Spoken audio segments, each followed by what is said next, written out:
Hello everyone, this is Kian from Reaper Rocker. On today's episode, magba-band feature tayo at kikilalanin natin ang bandang Linya. Isang rock band, alamin natin ang tungkol sa kanilang musika. So, if you're excited to watch this video, don't forget to subscribe to my channel and follow my social media accounts. Let's go! Linya is a rock band all the way from Antipolo. The band composed of Dexter Cornelius on vocals and guitars, Ed Intila on bass, Peng Park Zhu on rhythm guitars, and Nathan Cornelius on drums. The name Linya symbolizes connection between people, stories, and the unspoken lines that tie all things together. The band had performed in different gigs around Metro Manila and Rizal. And recently, they had released their singles such as Diyos ang Dahilan, Bukas, and Bakit Hapon. So nakilala ko ang bandang Linya sa event namin sa Musika Patiran sa first chapter at nag-perform sila sa aming gig at doon ko na-discover ang kanilang sobra akong nabigyan sa kanilang musika. So, I want to share this video ng kanilang live performance at I hope you like it.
And that was Linya's live performance.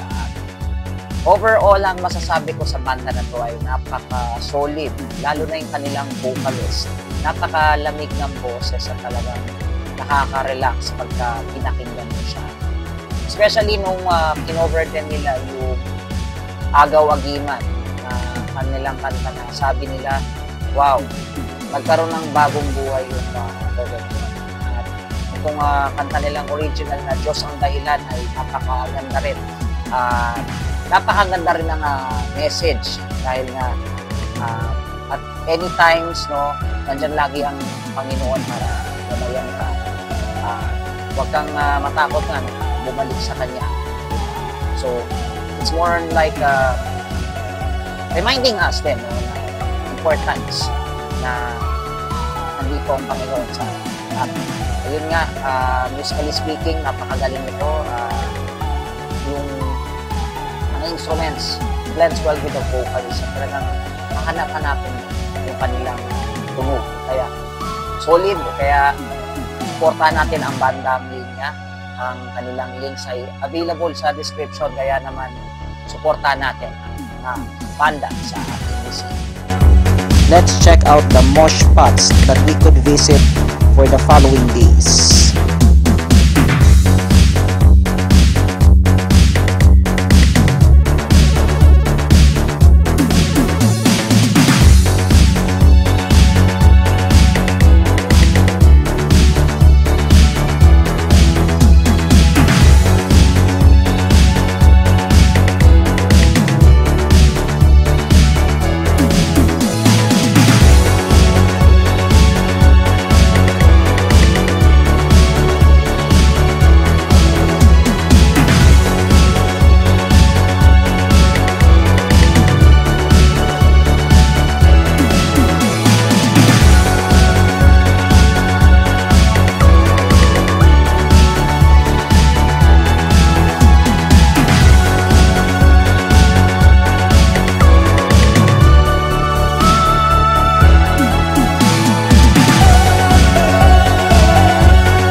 Alright, so that was all for the video for today, and let me know in the comment sections anong masasabi nyo sa bandang Linya. Feel free to comment down below, and if you like this video, don't forget to send a thumbs and consider subscribing. Magkita-kita tayo sa susunod na episode. This is Kian signing off. Rock on, Pilipinas!